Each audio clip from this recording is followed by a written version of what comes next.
Muvhangeri. Yeah. Ndoda kubvunza kuti vamakandiwa pavakaita pledge yawe. Right. Pavakati uyai musi weSunday. ISunday iyo ya March 9. All right. Auya akaprofita chinhu chiri muhomwe mangu ndomupa mari 1 million. Vakagona here vamakandiwa according to the Bible kana kuti vakaresva? Wedhire kuti kutsipikwa ari kuritaura ing'anga here kana kuti munhu waMwari? Munhu waMwari. Razara munhu waMwari abhorowa wedhire ng'anga. Ashandisa wedhire rechivanhu. Okay. Kutsipikwa, ukaona uchiti unogona kutsipikwa nemunhu waMwari, wabhorowa wedhire chivanhu. Nekuti wafanana nekuti unogona kunoroyiwa naamakandiwa. Saka hakusi kutsipikwa kwaDhanieri. Saka ngati ngirozi ndo yakatsipikwa. Kana tichitaura nyaya yekutsipikwa. Nekuti Dhanieri haana kutsipikwa. Munamato waDhanieri wakatoiboorera ukaita breakthrough nepamachinde ePezhia ipapo. Hauna kubatika. Mutumwa ndiye akamiswa nemhinduro. 10. Oh, Daniel chapter 10, 21 days the prayer and fasting ya Daniel. Daniel haana kutsipikwa. Kutsipikwa handiti kuvharirwa kwechipo here. Kudziviswa operation yechipo chako chiri mauri. Daniel was a prophet. Chipo chake cheprofesa hachina kudziviswa. But akanamata for 21. Hapane zvamataura muvhangeri. Right. Ndikaenda kwavamakandiwa million ndinouya naye. All right. Mune manoshandisa nzira dzipi here? Ya secret yangu. Saka murundudza muda kutoendako? Musesade. Adogona kugoenda. Milioni ngaiuye kuno. Kumanika neti. Bushe. Yosvika ndotovaudza munhu waMwari ndauya. Ndikatifunga zvakanaka ndiye ndiriko. Kwavamakandiwa. Right. Kusanganazve kwatiri kuita zuva ranhasi mhuri yeZimbabwe makadii kumativi mana kwayo nyika. Zita rangu ndinoitwa Elder David Kanjanda. Wedwe nyaya yanetsa iyi. Nyaya ye1 million kwaProphet Makandiwa. Nyaya yashupa. So asi mukushupa kwenyaya iyoyi tiri kuona mune chidzidzo chakasimba. Isu tinobva tatora advantage yekuti tisvitse soko raMwari kuvanhu. Tirege kusiya vanhu vasingazivi zvokwadi. So nhasi uno ndauya namuvhangeri Frank Fushai vandinawo panavo. Toda kumbobatsirana kwekanguva kadiki pamusoro pechinonzi chiprofita. Ndava chinhu chashupa chatenderedza musoro wevanhu, brain dzevanhu. Chatenderedza vanhu brain. Chiprofita chakaita vaprofita vazhinji vakaita sevasaizwa kana kuti vadenwa naProphet Makandiwa. Ukatarisa maresponse avo, vamwe vari kutoresponda zvepanyama zvekugumbuka chaiko zvekuti iwe tisiye tiite zvatiri kuita, iwewo uite zvauri kuita. Handimurizoona. So tauya kuti timbonyatsa kunzwisa, toda kubata zvese kuti tione kuti number 1 vamakandiwa vakagona here zvavakaita izvi. Number 2 tozosvika pakuchiona kuti chinonzi chiprofita chinyi. Ndo zvinhu 2 zvatakanyanya kumeja nazvo. Number 1 vakagona here vamakandiwa. Number 2 chii chinonzi chiprofita. Muvhangeri makadini? Ndiripo makadi Elder Kanjanda. Tinofara here. Sure. Kwazisai mhuri yeZimbabwe. Kwazuva imhuri yeZimbabwe. Tasangana zvekare pano paUtindi TV. Makadi kwese kwamuri. Isu kuno tinofara. Tiri kunyemwerera, tiri kufara kudarika mabvuku, kusvika kuruwa, kuchumbunuka, kurudunuka, kubva pachivhimbo, seshinda nemufaro. Right. Makainzwa nyaya yaProphet Makandiwa?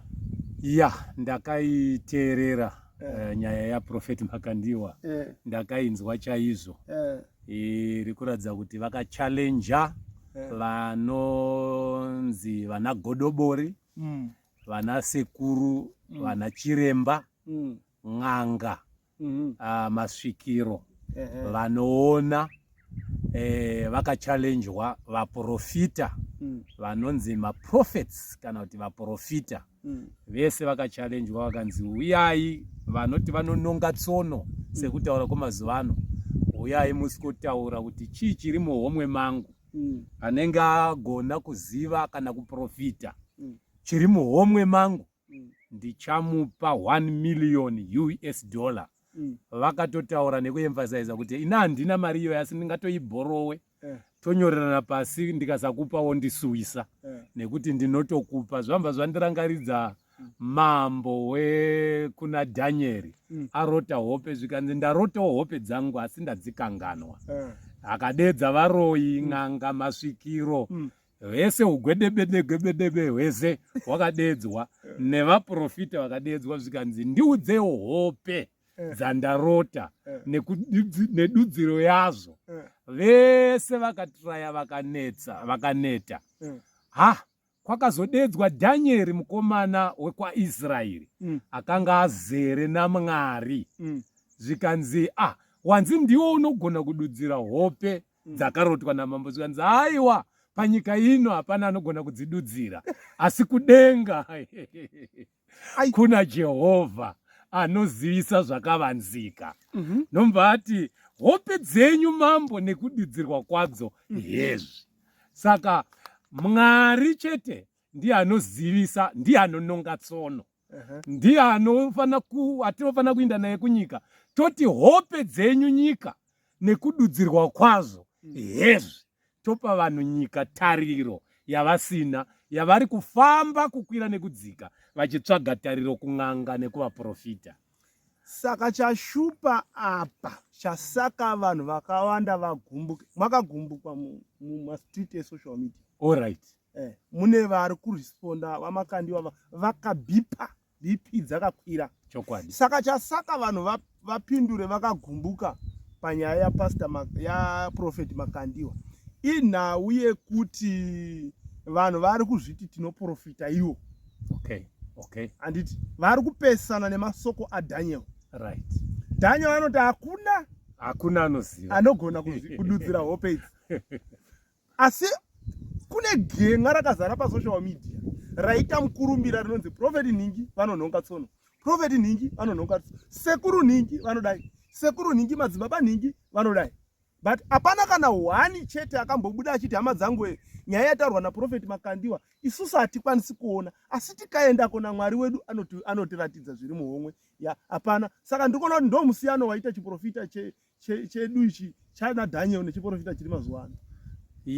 Unogona kuita musiyano because kunyangwe akava mufundisi, kunyangwe akava munhu waMwari anoshandiswa naMwari, akangoti inini ndinoporesa varwere, ipapo ndo patotangira era. Akangoti ini ndinoporesa varwere, nekuti Bhaibheri rinoti muchaisa maoko enyu pamusoro pavanorwara vagopora nezita rangu.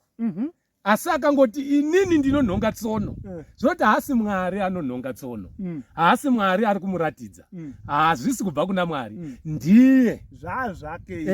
Ndezvake. Saka akaenda kuonogona kunyara uko Mwari akanyarara zvake. So ndikubva ndaona kuti vaprofita vedu venguva ino vakawanda vacho vari kutokundwa nen'anga. That's right. Sei ndiri kudaro? Nekuti n'anga ndakateerera anonzi ani Samson, ndongomuti n'anga, vanomuti madzimamba. Alright. Nen'anga dzakawanda. In fact iye akatotaura akati simba rinobve kumashiripiti echikaranga. Saka chandiri kuti maprofita akukundwa nen'anga ndechei? Akataura kuti inini handizvikwanisi asi ndine zvinouya pandiri. Right. Unoona kuti wechivanhu vanotoziva kuti ari kusabhumita kumasimba avo avanoshandisa iwo. Woti kana tikauya tina sekuru vanouya, ndinosvikirwa nasekuru wangu. Pane umwe aitaura hanzi sekuru ani, ndakanyora zita rake pana hanzi sekuru ani kwava mani. kafeso ndikaendawo ikokoko. Izvozvi tiri kungotaura ka aitaura naZigo, asi izvozvi tiri kungotaura ka, asi ndikazoenda ikokoko inini manje ndane zvokana kuti akauyawo kuno sekuru vangu vakasvika pana right.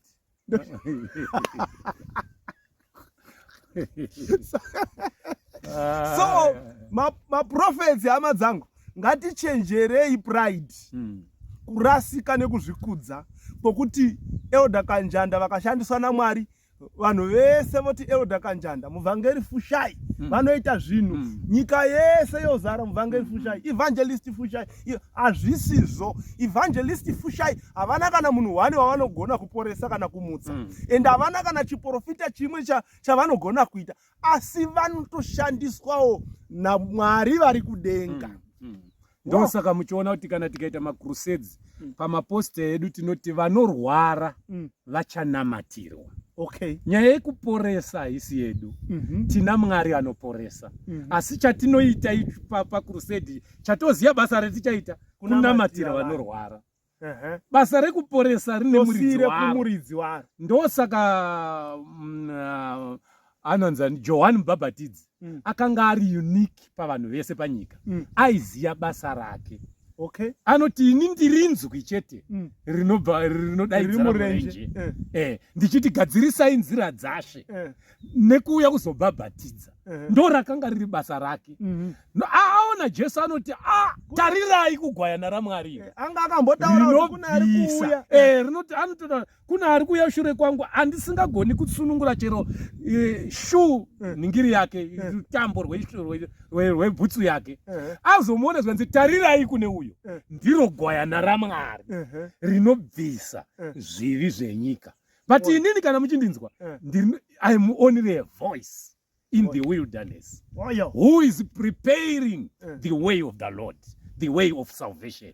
Gadzirai nzira dzashe. Saka unoda kuziva rako, tinonamatira vanorwara vachipora nezita raJesu. Saka ini nyangwe ndikaita deliverance inenge ikukamuka vakafa, chandisingadi kudzoka kumunhu chitoona ndichimubvunza kuti zvafamba sei paipa here, kunenge kuda kutsvaga kamwe kambiri, kuda kunzwa kuti mandiona here, kuda kutora kamwe chikamu kasiri kako. Ini ndinotenda kuti zvikaitika neni ndofana kuona Mwari, ndofana kurumbidza Mwari. Ndinoda kukopa Jesu dei tichizvigona. Apedza miracle yaaifana kunge achiswera aine vanhu achimhoreswa kuti vamuone ndiye Jesu wacho, ndiye Jesu kwauya. Aimba anzvenga oenda mugomo ari ega kunonamata. Isusu tikaita vana Fushai, tikaita mamiracles, handitobvi pavanhu kuti vandione kuti ndiye uyu anamatira vachinongedzerana. So ini ndichita ndikuvatarisa nekaziso kepakona, so kuti vari kundiona havari kundiona. Ipride ereda. Right. Ini ndiruda kuti patiri kurova mukoma iwo munin'ina uchinakawo ikoko. That's right. Bozi zuva remusi weSunday rasvika, hatisida kunyadziswa. Taramba anoti tutya. Ozotinyadzisa panapa. Anditika toda kuti vanhu vazive zvokwadi. Bhaibheri rinoti muchaziva zvokwadi nezvokwadi ichakusunungurai. Hosea chapter 4 verse 6 inoti vanhu vangu voparara nekushayiwa zivo. Uyezve tisakangana kuti isusu vaparidzi nemaprofits basa redu nderemweya yevanhu. Inini ndiri elder, ndinotomirawo zvakasimba ndichidefenda vanhu. Handidi kuti vanhu varasiswe ndakatarisa. Ndosaka muchiona ndichizouya kuzokomenda nyaya dzakaita seidzodzidzi. Right. Muvhangeri. Yeah. Ndoda kubvunza kuti vamakandiwa pavakaita pledge yawo. Right. Pavakati uyai musi weSunday. ISunday iyo yamachi 9. All right. Auya akaprofita chinhu chiri muhomwe mangu ndomupa mari 1 million. Vakagona here vamakandiwa according to the Bible kana kuti vakaresva?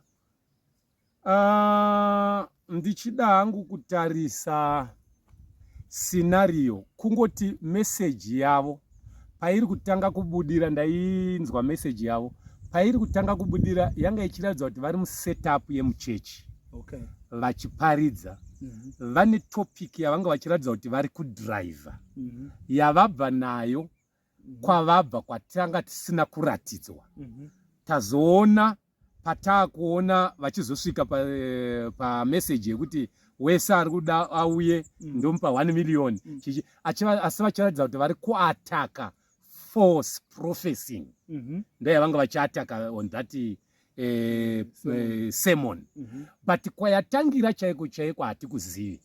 Asi kazhinji tinogona kunetsekana nekukomenda uright hwezvavaita kana urong hwezvavaita.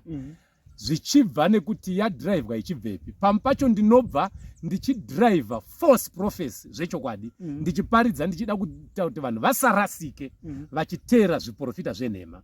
Nekuti Jesu achiri panyika aitaurawo futi kuti vaprofita venhema vachabudira panyika vakawanda. Vamwe vachitoti huyai kuno, Kristu ari pano, ndamuona ari pano. Sezvinoita Profeti Madungwe asi ndakaenda ndikatandarana handichazivi zvangu. Saka huyai ari pano, asi Bhaibheri riri kutaridza kuti vachabuda vaprofita venhema. Saka this men of God vari papulpit vari kuataka false prophets. Asi chandisina kunzwa pasemoni yavo ndeyekuti ningi uri muprofita wenhema, ningi uri muprofita wenhema. Kazhinji ini ndaiparidza meseji yekuti panorohwa mhungu yaurayiwa kudai, ndikaona kachemberekwe kedu kabereka maoko kachuya kaine kwiriti yeblack kakaipfeka kachirova nhetemwa kudai kachiti munoiurayirei imwe yawaMwari, yakutadzirei, yakurumai. Tinosuspekta kuti ndiye muridzi wayo. Ndinogumbukirei pakataurwa chiprofita chenhema, ini ndichiprofita ndichishandiswa naMwari, ndiri muprofita wechokwadi. Chandigumbura chii? Handifaniri kugumbuka nekuti nhangwe neni panapa handidiwo false prophets. Nekuti false prophets is from source yacho ndi Satan. Saka zvekuti huyai tiprofite iri kulinganidzwa nenyaya iri kuna Madzimambo chapter 18 yekuti anonzani muprofita Elijah akadedza maprofita aBhaari. Ndandichiverenga nyaya yacho ndichida kuiona. Ahabhi mambo anotanga kunamata zvimwari zvekwaBhaari, asi ari mambo waIsraeri. Zvinoti arasika munzira dzekunamatwa kwaMwari wezokwadi. Nomba akunamata Mwari asiri Mwari chaiye. Zvinorambwa nemutemo chero ine 10 yaMwari chaiye. Usava navamwe vaMwari kunze kwangu. Animazona. Atobva munzira dzaMwari akunamata vaMwari vaBhaari. Kusvika vaprofita vechokwadi vakutourayiwa, kutobviswa panyika chaiko, kutofutsirwa zvepanyama chaizvo chaizvo. Eria muprofita waMwari nombaatiza. Komanda waAbhi aishandira Abhi nombanzi nekuti yanga nenzara nyika, zvikanzi chenda nerutivi hindi nerutivi unotsvaga kuzvikova kuchine green titsvagire mabhiza chikafu chekudya. Uyu ari munzira muranda waAbhi nomba asangana naEria, nekuti Eria anga atumwa naMwari kuti chenda kuna Abhi unozviratidza kuna Abhi nekuti ndakuda kunayisa mvura panyika. Nomba audza vanzi ndaunodedza Ahabhi ndisangane naye pano. Zvikanzi mambo wangu Ahabhi akakutsvakai nyika dzese. Pese paaitsvaga akanzi amhupo vaiurayirwa kunzi muri kunyepa makamuviga. Saka ini ndikaenda ndaona Eria ari pazasi apo pari kuvapo. Imi mosara mobviswa, kwete kuti mondinyepera. Aitya Mwari muri moyo nekuti ane vamwe 500 vaprofita vechokwadi vanga aviga mubako vaipota achipa chikafu. Zvikanzi mozobviswa nemweya waMwari, kwete kuti muchandinyepera. Mungazobviswe nemweya waMwari. Ini ndosara ndikaurayiwa, zvikanzi ndinokupikira naMwari, handibvi pano. Ahabhi auya, zvikanzi chindai munokorokotedza vaprofita vese nezve tisangane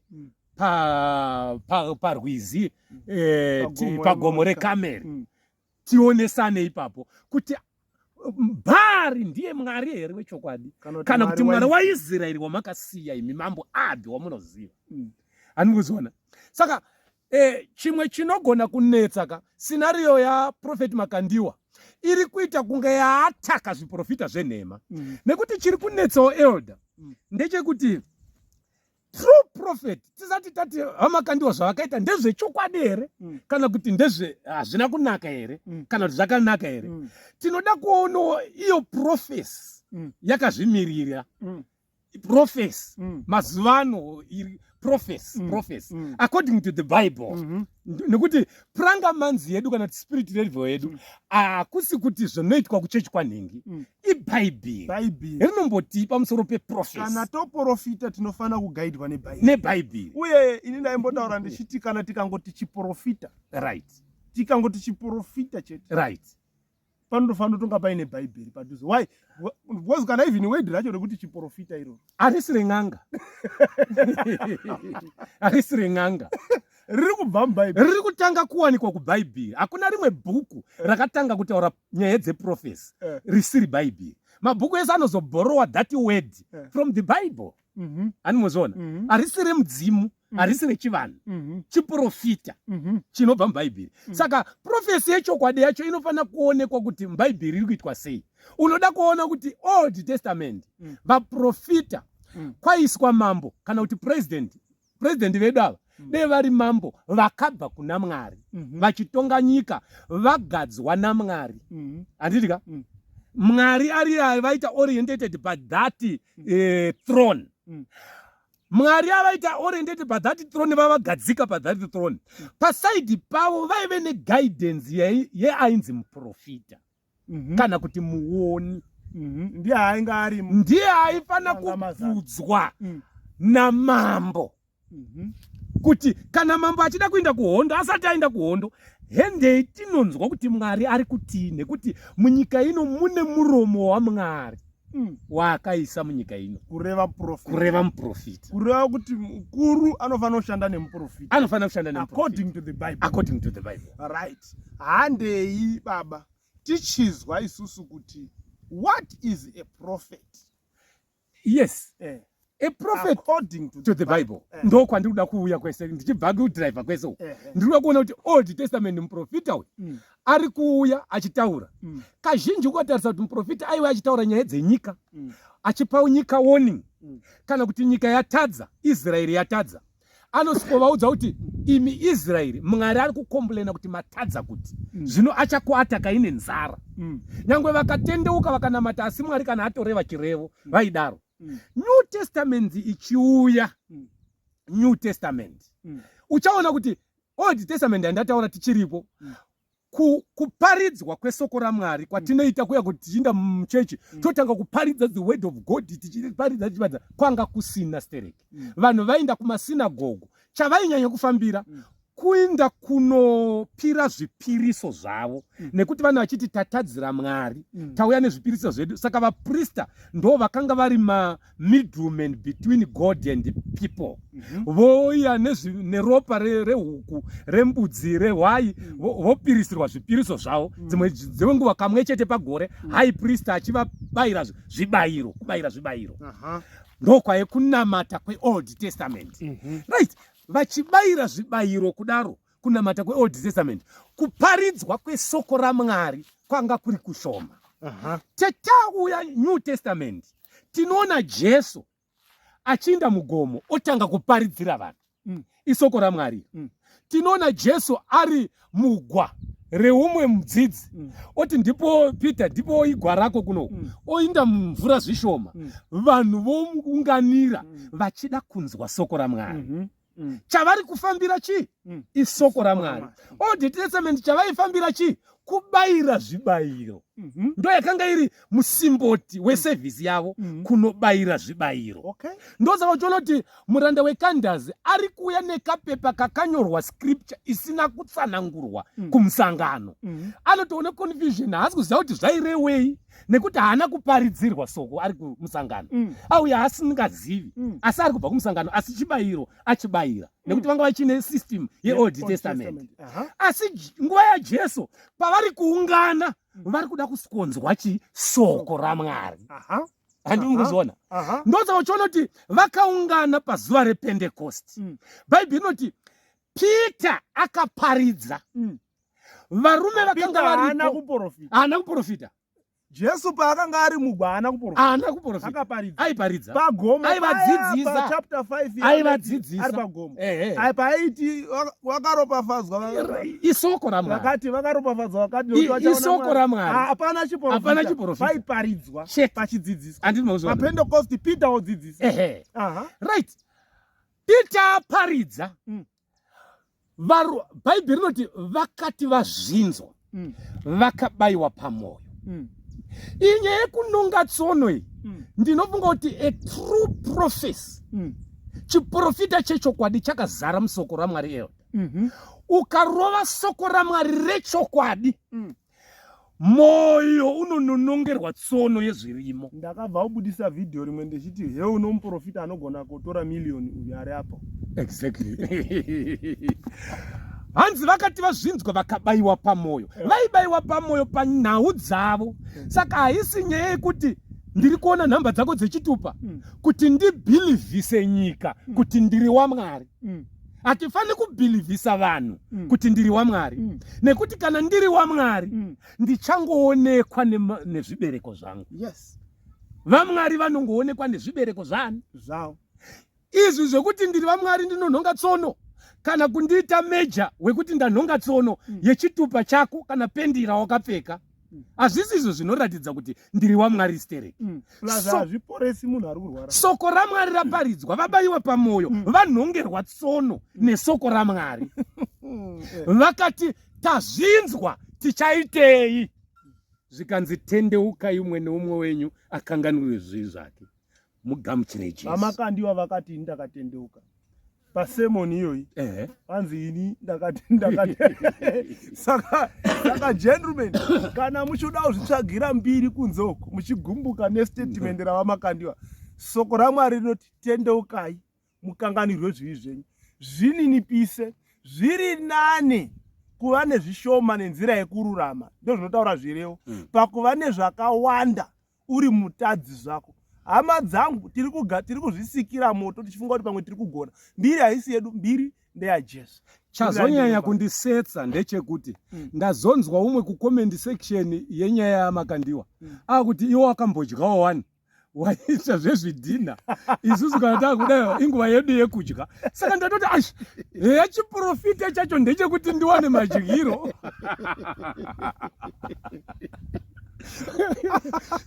Saka zvekuti ndechenhemhaka zvaakubuda kana uchiti imbomira ndidyewo. Saka zvanzi false prophecy yakubuda gama. Tiri kuchiitira kudya naye, hazvisi zvaMwari. Saka ndandichitaura zvangu kuti Bhaibheri raparidzwa, vanhu vakatendeuka, vanzwa soko raMwari.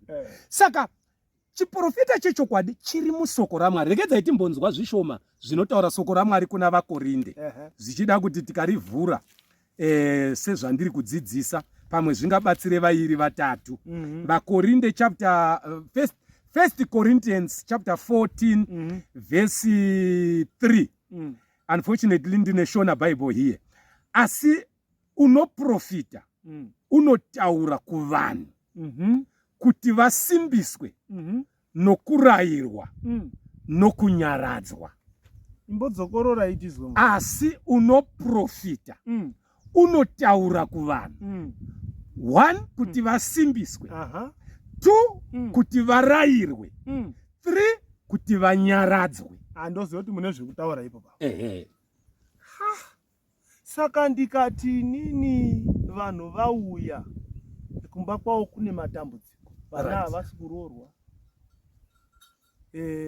vana havasi kuwana mabasa,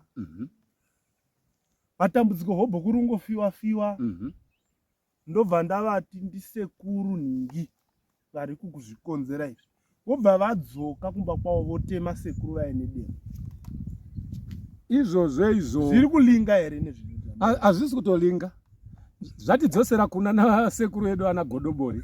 Tiri vana ven'anga nezuro chaiye mind you Africa tiri kubva muun'anga uri kutoexpire uchipinda kuchechi un'anga hwacho nezuro chaiye iye zvino tikatobata baba vako sekuru vacho kana kuti mai vako sekuru baba vavo takutopinda mugeneration yan'anga kwatichangovha. ini tete wangu chaiye handiti kuzona. Saka unoona kuti uri padhuze nekubva kun'anga. Saka ndikakurumidza kukudzorera kuti uri nematambudziko ndakukudzorera zvaingoitwa naGodobori. Saka soko raMwari richauya kuzondinyaradza nekusindisimbisa pane zvipi, nekuti ndatizira kuchechi pamatambudziko ehun'anga nechivanhu nezvaiitwa kare zvandoziva ndo zviri kutondipa maproblems. Ndomhanya kuna Mwari kuti regedzai ndinde kuchechi, ndonoona profeti vari kutondidzorera kuya kwandiri kutiza. Saka hamuna zvamaita, nekuti kuna Mwari anozviziva hake kuti zvingava neconnection yehama, asi kuna Mwari enemy yako ndi Satani. Hani kuzona? Chiprofita kana chichiuya ngachisimbise pakereke vanhu, ngachirayire vanhu, ngachinyaradze vanhu. Zvinova ndizvo zvinoitwa nesoko raMwari. Ukaparidza soko raMwari wadedzwa Elda Kanjanda kwamuzarabani, wononzi parufu paridzai, asi usina unoziya kuti unotonzwa umwe munhu akuti profesai, nekuti uri kuparidza a pure word usina uri kuziva. Ndakaenda kuGoromonzi kwaZivanai akabva kuShaika. Ndasvika ikoko ndakabva the very day chingoti ibve ikoko andautora madhezi anga ashaika mukomana. Ngozi akasvika hayo ndakatombomira kuenda pandaifanira kuenda pacho patombotenderera kamwe kane message kanzi anenge zvinenge zvatoshinda pasipo here kuri mutu munhu anga akutongoenda. Ini zvandinotenda kuti akavanirwa nyasha naMwari dzekumira kuti timutendeutse timugamuchidze Jesu aone kuzorora zvakanaka.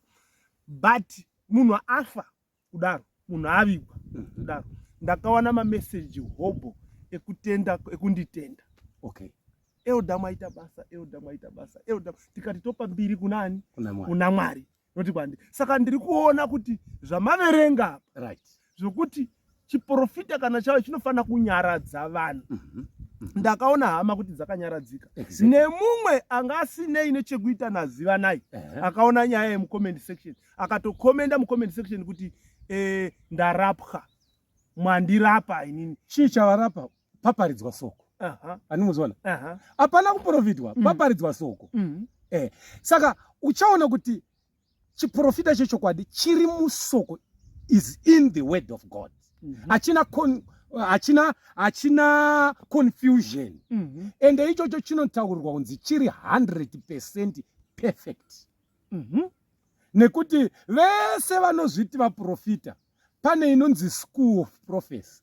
Vamwe vacho havasati vatopinda munonzi muoffice of prophecy zvokuti tingamudedze kuti profeti ningi, but vakazvigadza kuita profeti ningi already. But chiprofita chinotonzi school of prophecy chine maerrors, chinogona kuita human mind, chinogona kuinfluenzwa with demons, kutora advantage, nekuti Mwari haana kukuudza asi haugoni kugara usina chawatoudza vanhu. Nekuti muprofita hafani kuti every paasitosvika pasevhisi ndotofana kuprofita. Nekuti vanhu vanhasi ukazvitarisa generation yatave, vanhu vakufambira kuenda kuchechi. Handingakuudza kuti Old Testament vaifambira kunoita zvibayiro zvavo. Tikati nguva yaJesu vanhu vaifambira kusikonzwa soko raMwari nanaPita. Nhasi uno vanhu vakufambira kunoudzwa nemuprofita zvokuti akasanongwa kuchechi anototi hazvina kundinakira nekuti dendaonerwawo zvangu. Saka major thing musimboti wandafambira kuchechi ndewokuti ndisikoprofitwa. Saka munhu iyeyo anonzi muprofita mamuisa pamuedzo wokuti akutomanikidzirwa kuti nyangwe Mwari asina kumuudza chinhu abate munhu wese ngaatowana chete zvekuprofita. Saka kana angozviwana chete zvekumumanikidzira, aidha zvichabva mupfungwa dzake, aidha madhimoni atatirana advantage, aidha zvinobva kuna Mwari, saka zvine maerrors akawanda, asi soko raMwari rikaparidzwa harina maerrors. Ndakazwa umwe man of God, the late Professor Ezekiel Anawangu kuti yachiprofita, right. Iniwo panguva yacho ndandishiriwo mutendi mudikiti ndokuprofita here, ende ndaitendawo zviprofita izvozvi, Right. ndakazozviziva papa, saka ndokuprofita nhai. Vhesi yamataura yekuti chiprofita kana chavo chinosimbisa nekunyaradza. Manje ndakabva kukomenda nditotaura iripo yekuti umwe munhu anogona kutsvaga yakangofanana newe. Ndakaona vachiprofita fungisai zvakava pano, Right. mashava akamira ivo vava vakagara zvavo zvikanzi usazvisevha, seva chechi, imbira chechi, usazviimbira bayo kana uida kuimbira vanhu kana kuzviseva, seva chechi, ukadaro unobudirira. Ndatoprofita, ndatopedza. Saka ndiri kuchifunga kuti munhu anofana kuudzwa zviri muhomwe akapiwa profeti yakadaro, Right. anoigamuchira here kuti kuprofita here kwamataura? Anogona kufunga kuti ndoziva zvekuti une wakatarisira zvaunoda kunzwa iwewe. Vanhu vane profesi dzavakatarisira ivo, Okay. sekuinda kun'anga kuti tichambofamba, vari kutofambira zvinhu zvavari kuda kunonzwa. Iyo ndio unofana kubatwa. Ndio unofana kubatwa. Saka ukaenda uchiprofita wakadaro manje, kukazoparidzwa soko raMwari, kana kuti ukazonzwa kunzi indai munogeza muchene mushambidzike, iwe uchitarisa kuti murume wangu ngavandudze kuti murume wangu ari kuita zvemasimo house, iwe unzi geza chena, ndokuprofita here ikoko. Izvo pamwe utsvina hwako ndo hwatokutizisa nei. Soko raMwari riri rinoprofita zviri ameno zvariri. Kana kutosvika kovhurirwa scripture yekuzi batanai, wiriranai chaizvo. Zvinofadza sei kana hama dzichigara pamwe chete. Imwe mabva muchiti Tabitha unofana kubatwa. Saka mune maprofita. But nokuda kwekuti 2 Corinthians chapter 4 verse 4 inoti kune vasingatendi vakapofomadzwa ndangariro dzavo naMwari wenyika ino. Hamuzwi panotaurwa chiprofita. Mune chenyu chamakagadzira mupfungwa. Okay. Chekuti ndinofana kuonekwa kuti ndiri kuona munhu anotanga naleta X. Saka ndo zvamajaira. Saka kubva pane zvamataura muvhangeri. Right. Ndikaenda kwamakandiwa million ndinoya naye. Alright. Mune manoshandisa nzira dzipi here? Secret yangu. Saka murundudza muda kutoendako? Musesane. Adogona kugoenda. Miriyoni ngaiuye kuno. Kumaninganeti. Bushe. Yosvika ndotovaudza munhu waMwari ndauya. Ndikati funga zvakanaka ndiye ndiriko. Kwavamakandiwa. Right. Pana anga achitaura panapa ndiani? Anga ari kuti kazi makandiwa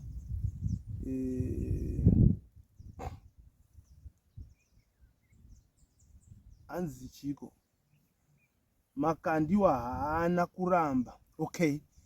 Ndandichipindura munhu anga achiti kwanzi makandiwa ngaasati koka kuchechi kwake. Alright. Asi handei kune imwe nzvimbo. Saka ndakaita question mark, although makandiwa asina kuramba, haana kuramba.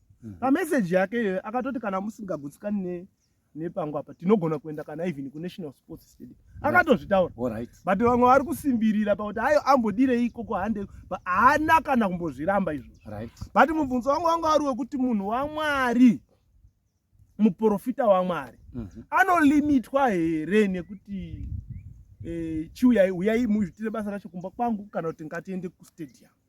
Zvingalimita here munhu waMwari? Number 1. Number 2, makandiwa kana ari muprofita waMwari, muprofita ari kuda kuenda kuona chiri muhomwe yamakandiwa ari waMwari, mweya waMwari uri muna makandiwa unorwisana nemweya waMwari here uri muna profeti vauya ava kuzoona chiri muhomwe? Nokuti nyaya iri kubvira pakuti kwanzi kunotsitikwa vanhu. Alright. Vamakandiwa ava vanogona kutitsitika kana taenda ikoko. Wedhi rekuti kutsipikwa ari kuritaura ing'anga here kana kuti munhu waMwari? Munhu waMwari razara. Munhu waMwari abhorowa wedhi ren'anga ashandisa wedhi rechivanhu. Okay. Kutsipikwa, ukaona uchiti unogona kutsipikwa nemunhu waMwari, wabhorowa wedhi rechivanhu. Nekuti wafanana nekuti unogona kunoroyiwa naamakandiwa. Isi tiri kutaura zvekuinda kuchechi wotaura kutsipikwa. Iwedhi rechivanhu rabhorowewa. Munhu ane mweya waMwari anotsipikwa sei? Akapa scripture Prophet Miracle vakabva vapa scripture panapa zvikanzi Daniel iri papinda inyora. Hanzi Daniel akaningirina akatsipikwa zvikazotoda angel. Is it chapter 10? So Daniel chapter 10 21 days the prayer and fasting ya Daniel. Daniel haana kutsipikwa. Kutsipikwa handiti kuvharirwa kwechipo here, kudziviswa operation yechipo chako chiri mauri. Daniel was a prophet. Chipo chake cheprofesa hachina kudziviswa. But akanamata for 21 days. Aine zvaainamatira. Anamata mhinduro yauya after 21 days. Mutumwa anoti usati watanga kutozvifunga, kwete kunamata. Usati watanga kuzvifunga, before you purposed this mind in your heart, I was sent with your answer. Yay. Usati wafunga kunamatira chinhu ichi, ndaenda tumwa. Asi for 21 good days ndakabatwa munyika yemweya muchadenga nemachinda ePersia.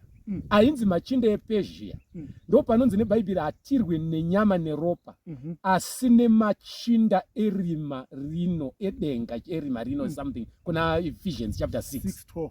Vati muchadenga mune mweya irimo. Animazoona. Saka ndakabatwa, yainzi Persia sei nekuti Daniel akanga ari kunyika yevaPersia kwavakanga vakatapwa. Saka ainzi muchinda wePersia nekuti idhimoni rePersia. Dai anga ari kuZimbabwe aingoti ndanga ndakabatwa nemuchinda weZimbabwe.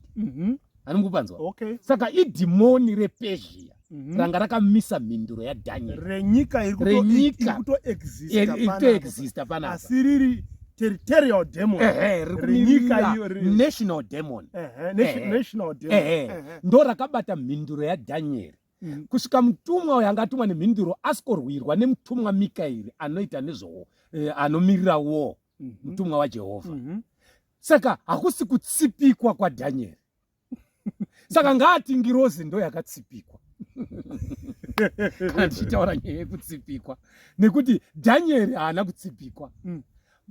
Munamato waDaniel wakatoiboorera ukaita breakthrough nepamachinda ePersia ipapo. Hauna kubatika. Mutumwa ndiye akamiswa nemhinduro. Saka dambudziko redu ndo zvandakuudza kuti tiri vana ven'anga nezuro. Saka ndosaka uchiona tichidzoka kun'anga. Munhu ane mweya waMwari haaroyeki. Munhu ane mweya waMwari haatsipikitiki. Haagoni kuvharirwa. Chipo chaMwari chikanosvika pana amakandiwa, kana uri ngoye true prophet. Anzaniko uyu Samson, Samuel angosvika pane vaprofita, hanzi naiyewo akadi akaprofita. Zvikanzi kosina Sauro here akuprofita. Pane mweya waMwari ukangopasvika ka, they do thega zvinotanga unonzwa kuti pana Mwari, panoto in fact revival irimo chiri mauri chino revival ka. Pane chinotomuka kunzwa ndasangana nevanhu vabiya angu. Chiso cheshamwari chinorodza chimwe chiso cheshamwari. Sei vari vaKristu vese vachifunga kutoroyana? Vazobata nyaya yaSamson. Kwanzi Samson aiva nepower asakatsipikwa. Samson power rake haana kutsipikwa munhu waMwari. Samson power rake rakapedzwa nekuti wakanga wakundikana chivi chinopedza simba kumunhu. Munhu waMwari anokubhebha sei akatadzira Mwari, simba rinopera. That's why Samson akazotendeuka. Abofu anoita prayer akazembera pira remaakanga ari. Anoita prayer yaanoti once more again. Atendeuka. Dzorerai simba rangu zvekare. Ndo zvatinonamata kuti zvekare ndibatei mastatements aSamson atechitaura aya once again. Nekuti ndakambopera simba nechivi asi ndatendeuka ndibate. But atendeuka anonzi parufu rwake akauraya vakawanda kudarika vaakauraya vari vapenyu. Saka haana kutsipikwa chivi. Ndikarangarira zvakaipa mumwoyo mangu, Mwari haangandinzwi. Zvikanzi naye vamakandiwa kana taenda kuground ivo tinofana kutanga isusu kuisa chinhu, ivo votanga ivo kuprofita, nokuti naivowo muprofita sezvakaitawo Elijah paMount Carmel, kuti Elijah akapindawo muresi. Handiti mataura imimi, kana panyaya yacho ndaiona vamakandiwa vari kudzidzisa. Havasi kuda kunyanya kutesta zvakawanda, asi vari kutsura false prophet. Unoziva kuti zvavafanira ndikaparidza chihure ndogona kuparidza ndakagumbuka zvisingaiti ndichichitsiura. Saka vari kutsura, ndozvandati panorohwa nyoka sei uchigumbuka. Vari kutsura chiprofita chenhema pamazuva eira yechiprofita. Vanhu vese vari kumuka. Nekumwe kutaura elder, machechi ngairege kumuka yotangwa pila rayo yakabhesa kana kuti hwaro dzaro huri chiprofita. Chechi ikangova nehwaro kana kuti foundation yechiprofita yosikogara mufoundation yeprofesi, chechi iyoyo maeras ayo akawanda. Nekuti chechi inofanira kugara padzidziso, padoctrine dzevaapostoli. Dzidziso nedoctrine dzevaapostoli hachisi chiprofita chete. Fivefold ministry, apostleship, prophet, evangelist, pastor, teacher. Ukada kutarisa izvo zvizvika, zvimwe 3 zvacho zvakawanda soko. Prophet ndo 1. Asi machechi agara muchiprofita, zvimwe zvese zvakusiyiwa. Zvekuti munobva makuseni prophet ari pabasa kusvika muchaisi prophet ari pabasa rekunonga tsono. Takutoda kutanga kutoparidzira prophet. Andiri muzona. Totendeutsa prophet. Saka prophet makandiwa ukaona pastatement yavo zvandaida kutaura, vataura kuti ndakatendeuka. Saka hapana chekuvati ngavatange vada kutise bhegi redu vada, nekuti ndozva vakatotiza kubva kwazviri. Ndozva vari kutsura kuti hazviiti varume kuswera tichisoronongedzana kuti chitupa chako zviri muhomwe umo. Ndozva vari kuti ndakatobva kwazviri izvo zvazviite. Hakusi kukuparidza the true gospel of God. Ndazvifarira izvozvo. Kureva kuti ndakambonzwa ndinofarira kupa mufananidzo waBaba Guti. Right. Hanzi pane imwe message. Kana ndakambo handichazii vaitaura nezvei, ndikazozvikola ndokuudza, asi ndiri kungoda pavaiti kana ndakamboya ndichikuparidzirai zvakati, it's wrong. Right. It's wrong. Right. Asi ndiri kutoziva kuti takambozviparidza. That was wrong. That was wrong. Zviri correct chaizvo ndeizvizvi. Kurodza kuti munhu waMwari aigona kutendeuka aona kuti taipa wrong information kuchechi. Kwete kuramba wakabatirira kuti aiwa zvataitoita ndizvo. Kureva kuti nyangwe uri munhu waMwari kana wakamboita mistake dzoka kuti varume paipa. Ndo mweya waDhavidhi ka. Kunzi aiwa ndimi mambo munhu uyu atiri kureva. Oti saka ndakatadzira Mwari. There and there. Otofuka masaga akutochema. But pride iri kunetsa vanhu isu vanhu vaMwari vakawanda kuti ndigone kubvuma kuti I am wrong. Kwanzi namadzibaba Samson, simba riri muchikaranga. Zvese zvamuri kutaura zvimaprophets and so forth, what. Na iye wacho hanzi Kafes, neumwe wacho anonzi Kafeso. Ndinobatanidza statement ravo. Hanzi hakuna vese vamuri kuti maprofita kana kuti whatever vese vari mazuva ano, hakuna asina kufamba kuti awane power. Haisi mhosva yavo. Ichokwadi. Ndiri kuti ichokwadi nemhaka kuti vane experience yevanodaro vese vane vachiuyawo kwavari. Alright.